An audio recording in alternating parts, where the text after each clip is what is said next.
Dalam konteks Indonesia, muhasabah itu sudah jadi perilaku ya. Karena dulu orang tua saya, guru-guru saya kalau ngandani itu, bayangkan kalau kamu jadi dia. Ya. Jadi misalnya kita mentang-mentang atasan, otoriter sama bawahan. Bayangkan kalau kamu jadi yang bawahan itu kayak apa? Laukun tamakanah kalau orang Arab bilang, bayangkan kalau kamu di posisi dia. Makanya guyonannya orang-orang Indonesia itu kan orang ngaramkan judi gitu, bareng dikasih tahu. Tapi yang menang anak jenengan, alhamdulillah. Ternyata ngaramkan itu karena ada anaknya. Kalau anaknya yang menang ya seneng. Meskipun itu guyonan, tapi saya punya padanan itu dalam kitab Hikam. Nabi Ibrahim itu Khalilur Rahman, tentu bencinya minta ampun sama yang namanya maksiat. Suatu saat beliau diterbangkan di alam malakut. Itu kalau di Hikam saya halaman 15 juga. Saya masih ingat betul. Mungkin kalau Anda beda halaman karena beda cetakan. Atau enggak punya kitabnya. Atau punya tapi tidak bisa baca. Nah itu jadi berbagai kemungkinan. Atau punya tidak bisa baca tapi dianggap jimat. Atau digo pencitraan. Banyak itu kaji-kaji tidak bisa baca kitab tapi di ruang tamunya kitabnya besar-besar. Pencitraan itu, tapi ya bagus lah, nggak apa-apa untuk syiar. Setelah diterbangkan di alam malakut, diperlihatkan sama Allah, ada orang pezina, ada orang syaribul khomri, ada orang mabuk, ada orang macam-macam. Allah tanya sama Nabi Ibrahim, bagaimana pendapat kamu Ibrahim tentang mereka yang maksiat? Kata Nabi Ibrahim, ya Allah habisi saja mereka, mereka hidup di bumi engkau, makan rezeki engkau, kemudian mereka tidak taat sama engkau. Singkat cerita di fase itu, saya ulang lagi di fase itu, Allah nurutin. Sampai sekian peristiwa, mungkin 3 atau 4. Sudah, setelah sekian tahun Nabi Ibrahim lupa peristiwa itu, kemudian beliau diminta menyembelih anaknya. Ini versi kitab Hikam. Memang versinya banyak tentang kenapa Nabi Ibrahim disuruh menyembelih anaknya. Ketika mau menyembelih anaknya, Nabi Ibrahim ragu. Huwa samratu fuadi. Anak saya ini buah hati saya, kenapa engkau suruh menyembelih? Terus kata Allah, apa kamu tidak ingat ketika kamu saya angkat di alam malakut, kemudian kamu usul bunuh-bunuh, saya tidak mempertimbangkan usul Anda, tapi kenapa sekarang saya merintahkan kamu mikir? Gitu. Terus, ya karena ini anak saya ya Allah. Terus kata Allah, rumang samu wong sumpukon mata ini gak gawean kau sing gawe kowe enak wae usul mata ini. Jadi sebenarnya saya yang bikin, kemudian Anda enak aja usul membunuh. Semenjak itu Nabi Ibrahim itu di eranya itu asfaqun nas, orang paling sayang sama manusia. Karena kadang kita keras itu ya kebetulan itu tidak anak kita, tidak keluarga kita. Cara orang Jawa itu kan gitu ya, kalau ada perempuan terus macak yang macam-macam pakai sepeda motor cowok terus wah itu luput suwuk, semoga-moga gini. Tapi setelah dikasih tahu, niku ponakane jenengan, semoga-moga selamat. Jadi jangan-jangan kemarin Ahlil ma'asi itu kebetulan itu tidak keluarga kita. Kalau keluarga kita yang pernah salah pada kita, semangat kita mintakan maaf. Jangan-jangan kita didikte hukum sosial gitu. Jadi orang yang salah, kebetulan itu orang yang menservis kita. Atau keluarga kita, atau orang dekat kita. Jangan-jangan semangat kita mintakan ampun. Tapi kalau sama orang lain, kebetulan musuh kita semangatnya minta itu kena adab. Nah ini yang enggak boleh dalam Islam. Islam mengajarkan niru Rasulullah SAW, Nabi itu rahmatal lil alamin. Bahkan kemarin saya ngaji virtual sama beberapa habaib, ada Habib Ali Al-Jufri dari Mesir, ya, ada Habib Alwi dari Kuitang, ada Habib Nabil Al-Musawa. Dari sekian habaib itu saya masih ingat diantaranya yang didawuhkan rahmatan lil alamin itu ketika Nabi adahu kaumuh, disakiti oleh kaumnya, dan itu mereka masih kafir semua. Itu mereka dapat doanya Nabi Allah mahdi qaumi fa innahum la ya'lamun. Kayak apa baiknya Nabi, orang yang menyakiti, yang melukai, tapi Nabi masih berdoa mahdi qaumi fa innahum la ya'lamun. Sayyidina Umar dapat doanya Nabi itu yakhina kana kafiran, ketika masih kafir didoakan. Allahumma aizzal Islam bi Umar. Itu ketika masih kafir. Itu pelajaran bagi kita bahwa yang sedang tidak cocok pun itu berdapat doa kita. Ya doa supaya kondisi kita baik, hari tambah baik. Karena agama ini, saya berkali-kali bilang, limangka nayarjuwa hawal yawmal akhir. Agama ini diperuntukkan bagi yang selalu punya harapan pada Allah Subhanahu wa Ta'ala. Saya cerita muhasabah ini tentang hubungan kita dengan Allah. Di Indonesia itu banyak orang fasik, banyak orang nakal. Ya di mana-mana orang nakal itu ya mayoritas wa aksaruhum fasikun. Tapi berkahnya harapan. Mungkin saya kira nakal sok benda, mungkin saya kira sholat sok ben sholat, mungkin sekarang belum sakho, belum dermawan, suatu saat dermawan. Barokahnya itu kefasikan ini dianggap sementara. Sedang fasik, sedang tidak benar. Karena kiai-kiai kita, para guru-guru kita, para habaib utamanya itu mesti bilang semoga husnul khotimah. Nah barokahnya doa itu semoga husnul khotimah itu menjadikan satu pola sosial. Yang sedang fasik ini masih diharapkan jadi lebih baik, jadi lebih. Sehingga kita tidak ngambil sikap ekstrim, yang ingin menghabisi atau ingin mengadili, tidak. Karena selalu kita punya harapan, Dan agama ini limangka nerjuwo hawal yawm akhir. Bayangkan itu kalau yang nakal itu anak kamu. Pasti kamu nggak ingin kan langsung dapat azab, dapat apa. Padahal kita semua jadi tokoh ini abul kulli, bapak dari semuanya. Sehingga ketika Rasulullah SAW jalan-jalan kemudian melihat perempuan sedang menyalakan api. Kalau apinya mati ditiup, anaknya dijauhkan. Nanti kalau sudah jauh dari api, anaknya digendong lagi. Terus kata Rasulullah, matur ke semua sahabat, Aro'aitum anna hadih tarihatan waladaha alan nar. Apa kamu berpendapat bahwa perempuan ini akan melemparkan anaknya ke neraka? Tidak ya Rasulullah. Tidak akan seorang ibu melemparkan anaknya ke api. Terus kata Rasulullah, Allahu arhamu min hadih biwaladiha. Allah lebih rahman, lebih rahim dibanding orang tua ini kepada anaknya. Ini yang harus kita kenalkan terus, kita kampanyakan terus. Supaya orang hubungannya dengan Allah itu nyaman, asik. Sehingga dengan demikian selalu ada harapan bahwa yang sedang nakal ini suatu saat tobat. Kita tidak boleh menghukumi pasti begini, pasti gini, itu tidak wilayah kita. Itu juga yang dicontohkan Rasulullah SAW. Secara lahir Nabi itu enggak berkenan sama Wahsy, karena Wahsy itu salahnya salah fatal, karena membunuh ahabban nasi ila Rasulillah, yaitu membunuh Sayyid Hamzah. Jadi ketika Wahsy tobat, Nabi itu terima tobatnya. Dan ketika beliau dengan basariyahnya agak siap ketemu Wahsy karena harus ingat Sayyid Hamzah, basariyahnya diturutin. Oke, kamu iman, saya turutin, tapi jangan sering ketemu saya. Karena kalau ketemu kamu, saya masih ingat sama paman saya, Sayyid Hamzah. Kita bisa ngelola seperti itu. Kita tidak cocok sama orang, bagaimanapun mereka umat Rasulullah SAW, kita tetap mencintai mereka. Misalnya kalau beda agama, mereka sama-sama orang Indonesia, kita mencintai mereka atas nama warga Indonesia. Tapi kalau misalnya potongannya ora cocok, beda kultur, bawaannya itu mangkelno cara Jawa, ya bisa diilmoni, jangan ketemu. Wong sudah tidak cocok, ingin ketemu nyari solusi. Roh ini tok seneng itu kan ya repot itu. Ya sudah kalau nggak pati cocok ya jangan sering ketemu. Dan itu kita bisa memanage seperti itu tuh bisa. Saya berkali-kali cerita tentang Imam Syafi'i. Kalau dikasih tahu ya Imam Abu Abdillah, panggilannya Imam Syafi'i, tetangga Anda ini ternyata banyak yang nggak senang Anda. Jawabnya beliau senang. Ya bagus kalau nggak senang saya, ndak utang saya katanya. Jadi gara-gara sampean seneng aku ngatur aku ini kan. Dan mungkin sampean ra seneng kan ya enak. Jadi hidup itu dianggap happy. Kalau seneng ya teman silaturahim, kalau nggak seneng ya nggak bakal utang gitu. Baru kayak seneng itu nggak ganggu. Gitu. Jadi dulu itu orang bisa ngelola seneng ndak seneng itu bisa. Karena ada kearifan hubungan dengan Allah Subhanahu wa ta'ala. Hidupnya selesai karena masyghul bi dzikrillah. Mereka sibuk dengan Allah. Makanya kata ulama-ulama tasawuf, kamu jangan melihat manusia perilakunya, tapi kamu juga harus ingat yang gerakkan semua itu Allah Subhanahu wa ta'ala. Dengan demikian kita farah, kita senang. Makanya Nabi kalau ngutus Anas bin Malik kemudian enggak kesampaian yang diinginkan karena Anas main, ketika garwa-garwani Nabi agak tersinggung, Nabi andaikan Allah menghendaki yang saya inginkan kesampaian, pasti itu kesampaian.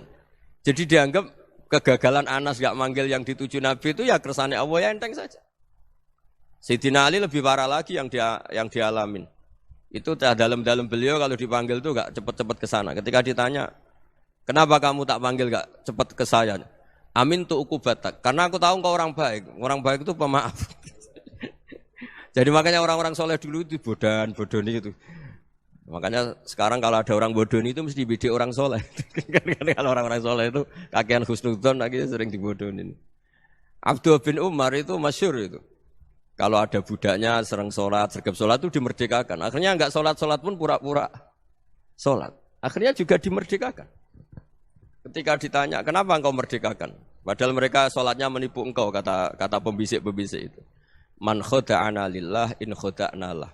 Dia nipu atas nama Allah, berarti saat tertipu juga atas nama Allah, enggak masalah dong, semuanya demi Allah Subhanahu wa ta'ala. Jadi ketika kita ketemu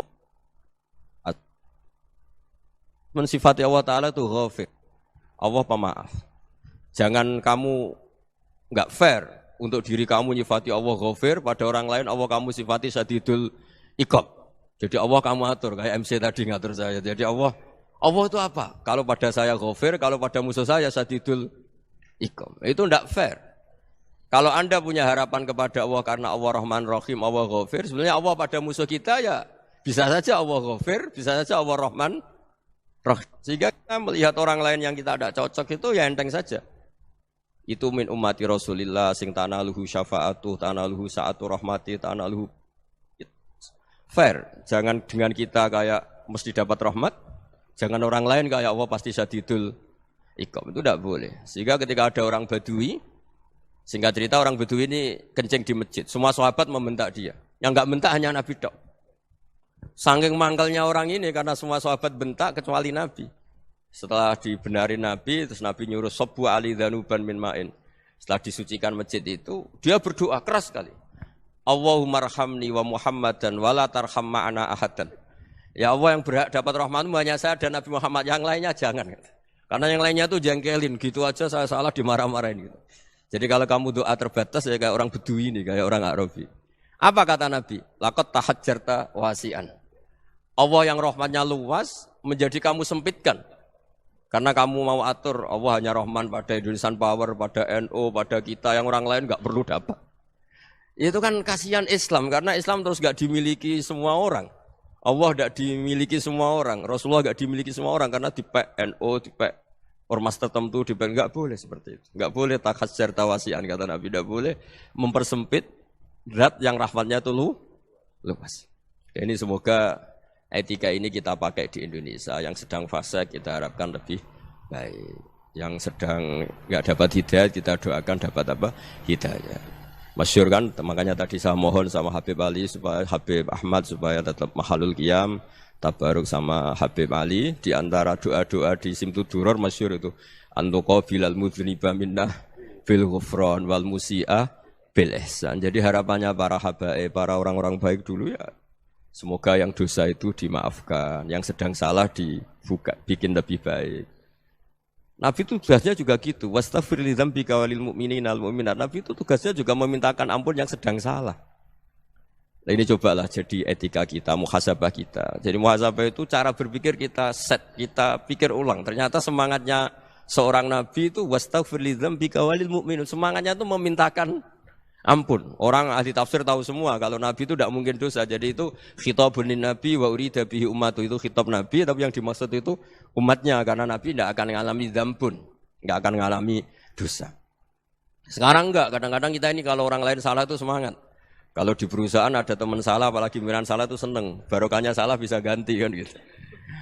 Jadi kalau mungkin di dunia tokoh juga gitu, barokahnya ada tokoh salah, kita yang jadi populer sendiri, tidak boleh seperti itu. Kita harus salimus sodri di jami'il muslimin. Jadi ini harus dilatih. Saya tadi matur sama Habib Ahmad, latihan kita jadi hidup. Nabi itu kalau resep jadi wali itu kata Nabi gampang. Kata Nabi, kalau kamu ingin disenangin Allah, ya sudah. Kalau kamu asbahta, amseta, gini-gini, perasaan kamu kata Nabi, jangan punya perasaan ghil sama orang muslimin. Itu sudah wadzalika min sunnati. Makanya Nabi ngendikan la yablughni ahadun an ahadin syai'an. Ada yang baca la yuballighni ahadun an ahadin syai'an. Seseorang jangan melaporkan ke saya tentang salahnya yang lain. Fa inni akhruju ilaikum wa ana salimus sadri. Karena saya ingin ketemu sampean semua dalam keadaan salimus sadri, tidak punya perasaan apa-apa. Karena kalau nurutin pembisik, nurutin informasi itu ya repot karena orang pasti sepihak. Ada kiai yang top, datang ke kampung-kampung ning desa-desa. Kata yang seneng itu punya akhlak. Wah itu bagus orang besar datang ke kampung-kampung. Kata yang enggak seneng, wah itu jobnya kiai kecil kok diambil. Itu kan ya kasihan itu kan sudut pandang.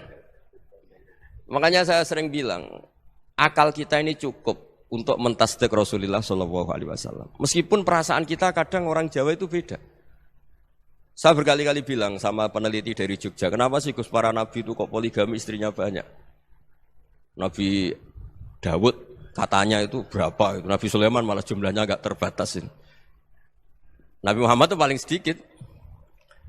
Saya tanya gini, perempuan itu orang lemah, jadi kalau nolong orang satu gimana baik? Kalau nolong orang dua ya lebih baik, ya sudah kira-kira seperti itu. Paling tidak akal kita masih tahu, kalau orang baik, itu kan mesti baik. Nolong orang satu baik, nolong orang dua ya lebih baik, nolong orang tiga lebih baik. Tapi kalau kamu orang nggak baik, satu saja kamu terlantarin, kamu miskinkan, kamu... Ya tinggal diukur kan, kalau orang baik, nambah baik. Tapi kalau orang buruk, tambah buruk. Nah itu akal. Akal kita bisa menganalisis kenapa sih nikah itu ada yang poligami, ada yang enggak. Ya sudah, ukur saja diri kamu. Misalnya kayak saya elek keriting, rabi terus. Memperbanyak wong elek. Orang perilaku netok, raine dadi elek kabeh gitu. Tapi nak kowe ku ganteng, alim, ganteng, sugih.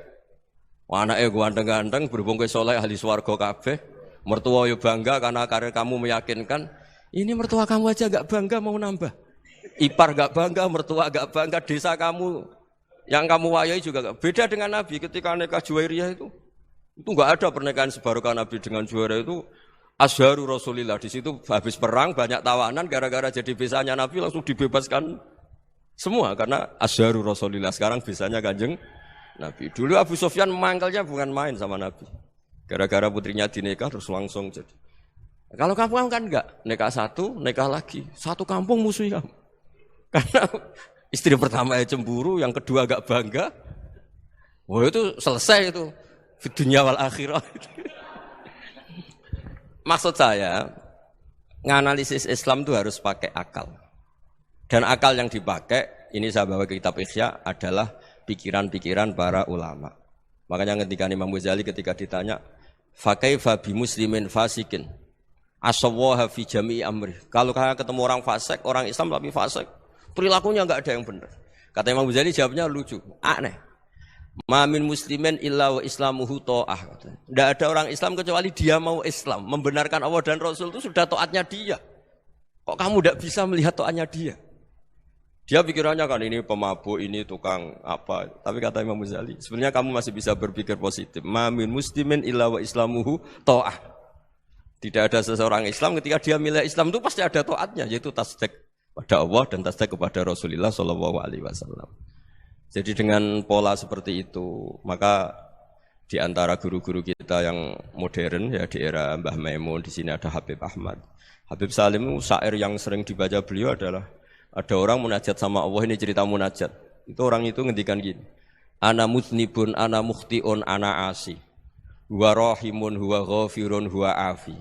Ya Allah, saya mukhti, saya orang yang salah. Ana mutnib, saya orang yang dosa. Ana asin, saya sering maksiat. Tapi engkau ya Allah, engkau ghafir, pemaaf. Engkau rahim, maha pengasih. Engkau afin, yang mudah memaafkan. Terus kata orang ini, ya agak kurang ajar, tapi saking senengnya sama Allah.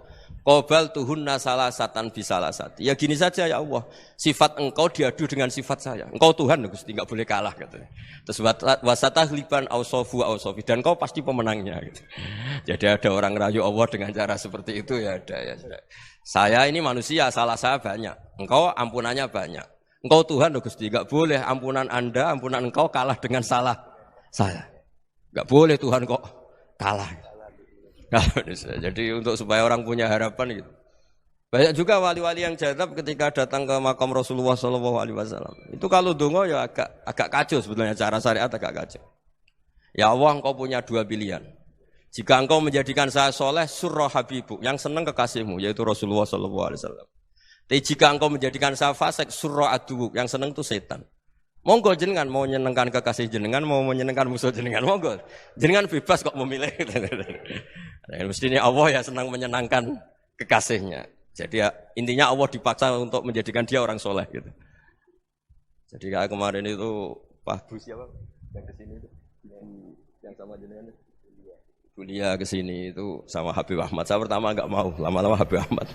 Ini gimana Gus? Orang taunya saya dekat jenengan, kalau enggak kasil saya waduh Habib. Ini kayak doanya wali yang tadi. Enggak punya pilihan, enggak ada pilihan. Jadi saya mohon muhasabah itu dimulai cara berpikir. Makanya di sini sebetulnya teks ini supaya dapat barokahnya Ihya, ini kitab yang disenangi para habaib, para ulama. Sebetulnya teks di muhasabah itu redaksinya gini ya, yang lengkap. Hasibu anfusakum qabla an tuhasabu, wazinuha qabla an tuzanu, wa tahayya'u lil ardil akbar. Jadi ada kata wazinu, jadi ukur. Perilaku Anda ini diukur, ditakar. Misalnya kita sebagai suami kan ya punya hal-hal yang kita tidak ideal. Cara wong Jawa mesti pesek. Cara rezeki ya pas-pasan. Dan kita juga kalau makanya enggak boleh tanya istri begini, apa saya cinta pertama Anda? Pasti Anda kecewa. Orang jadi istri hanya korban terakhir itu. Sudah. Karena orang kalau ngelamar kemana-mana enggak jadi, yang jadi istri itu pasti korban terakhir itu. Jarang istri pilihan pertama, jarang. Ayo semua yang nikah. Rata-rata itu pilihan Anda pertama Pak, dari sekian ditolak di mana-mana terus. Ya perempuan terakhir. Kamu juga korban terakhir. Gitu. Itu wali-wali dulu kalau ngandani kita itu sederhana. Antal ini masyhur diceritakan Habib Zain bin Sumit dalam kitab Al-Manhajus Sawi. Anta lam tajid min nafsika kullama turid. Fa kaifa turidu min ghairika kullama turid. Kamu yang ingin ideal saja, kamu tidak menemukan pada diri kamu untuk menjadi ideal. Kamu kan ingin ganteng, ingin punya uang banyak, ingin perilaku Anda sempurna. Anda saja yang punya keinginan tidak bisa mewujudkan keinginan Anda sendiri. Fakaifa turidu min ghairika ma turid. Jadi anta lam tajid min nafsika kullama turid. Fakaifa turidu min ghairika kullama turid. Kamu yang punya keinginan saja. Misalnya saya ingin punya uang banyak, perilaku saya selalu benar, enggak pernah salah. Loh, saya yang ingin saja dengan diri saya, enggak bisa untuk benar terus. Kok kamu berharap orang lain selalu benar? Jadi anta lam tajid ya sama.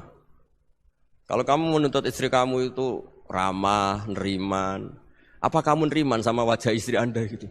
Engko ya pola ning dindi jajaki sana jajaki sini kamu sendiri ndak kona apa.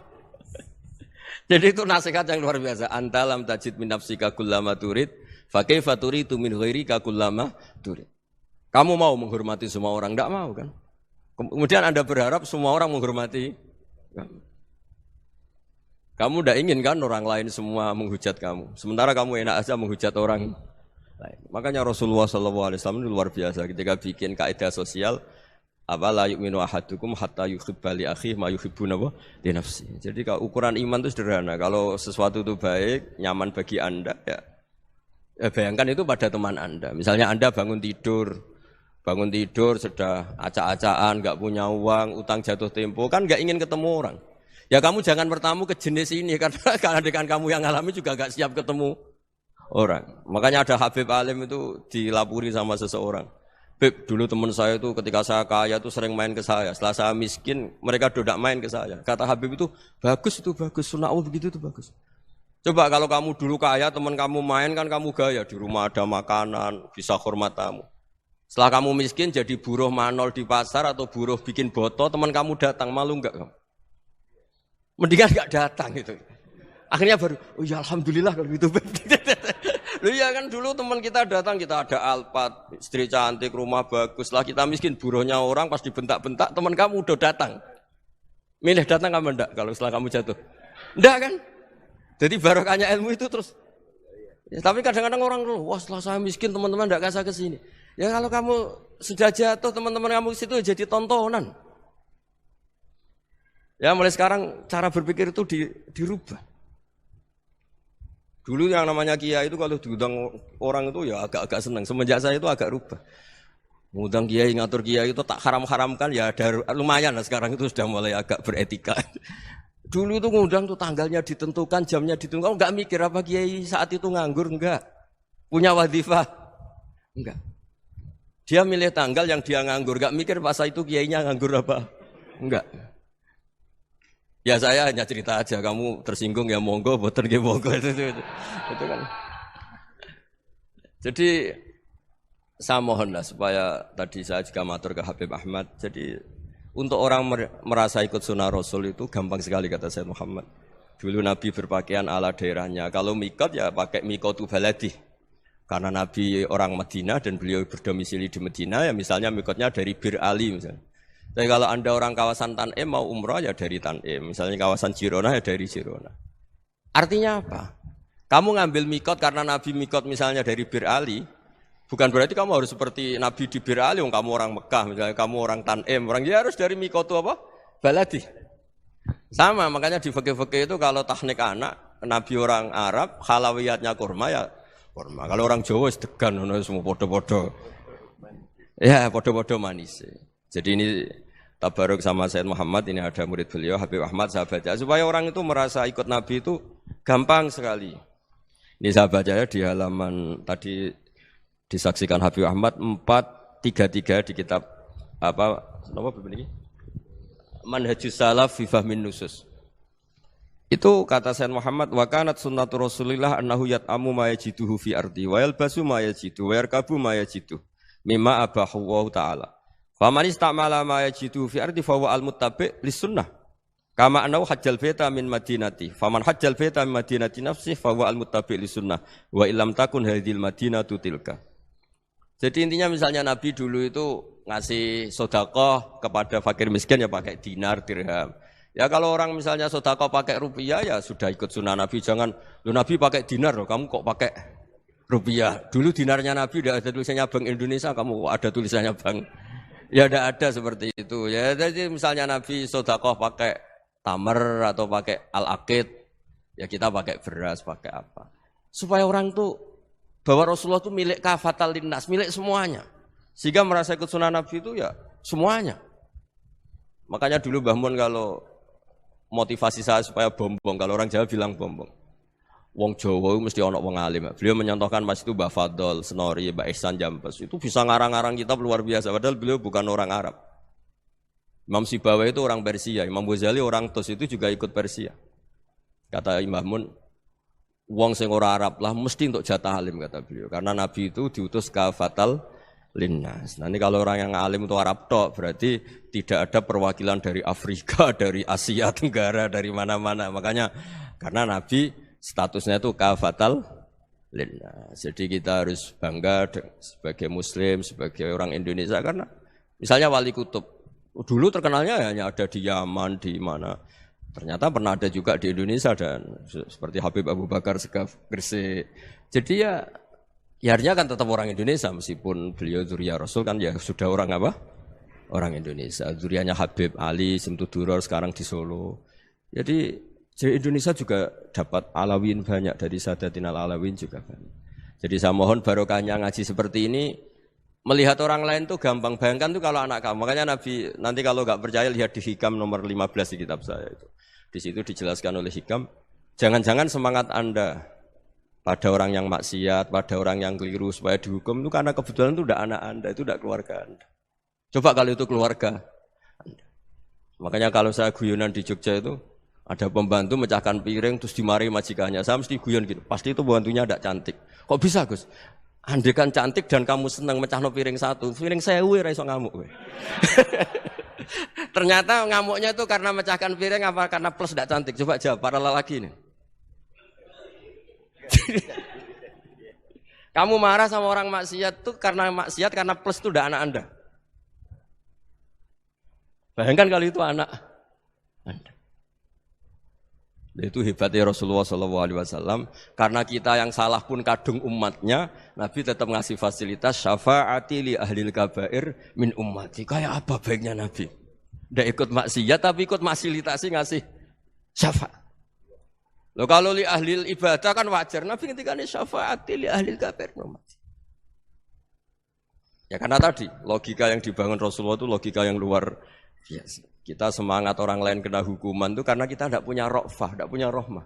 Coba kalau Rasulullah yang bil mu'minina ra'ufur rahim, semangatnya itu mendoakan supaya tobat, mendoakan diampuni.